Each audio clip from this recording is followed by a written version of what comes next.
আসসালামু আলাইকুম এভরিওয়ান, আশা করি সবাই ভালো আছেন। আজকের রেসিপিতে আপনাদের জন্য থাকছে সহজভাবে শাহী কাবাব রান্নার রেসিপি।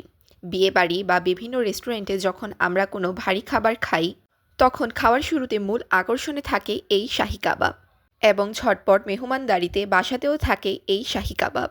তাই আমি চেষ্টা করব আজকের এই ভিডিওতে পারফেক্টভাবে শাহী কাবাব বানানোর সকল টিপস ও ট্রিক্স দেখিয়ে দেওয়ার।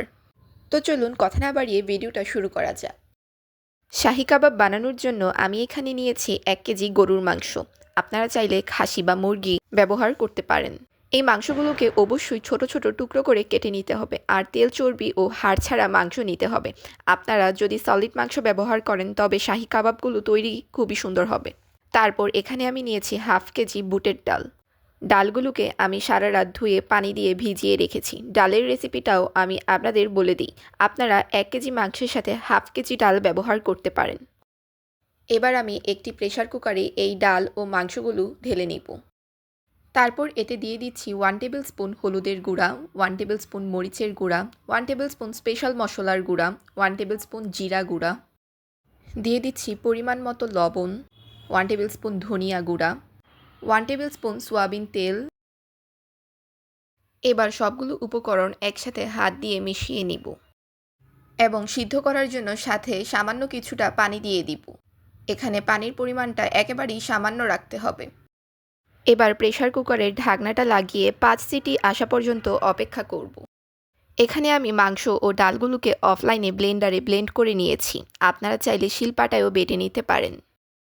এবার আমি এতে অ্যাড করে দিচ্ছি রাঁধুনি কাবাব মশলা, দিয়ে দিচ্ছি 2 টেবিল স্পুন আদা রসুন বাটা, দিয়ে দিচ্ছি 1 টেবিল স্পুন আদার গুঁড়া, 1 টেবিল স্পুন রসুন গুঁড়া, 2 টেবিল স্পুন টমেটো কেচাপ, দিয়ে দিয়েছি 2টি ডিম এবং 1 টেবিল স্পুন ঘি,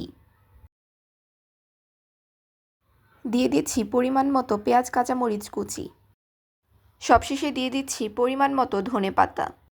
এখন সবগুলো উপকরণ একসাথে হাত দিয়ে ভালো করে মেখে নিব।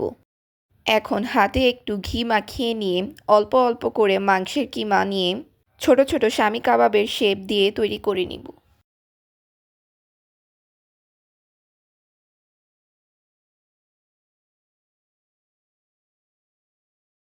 দেখুন, এখানে আমি সবগুলো শামী কাবাব বানিয়ে নিয়েছি। এখান থেকে আমি অর্ধেক ভাজবো এবং অর্ধেক ফ্রিজে সংরক্ষণ করে রেখে দিব।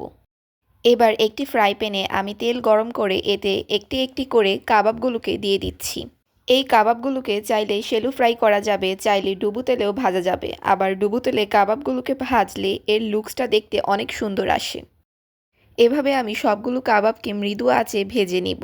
ভেজে নেওয়ার সময় আপনারা আপনাদের কাঙ্ক্ষিত কালার আসার আগ পর্যন্ত উল্টিয়ে পাল্টিয়ে ভেজে নেবেন।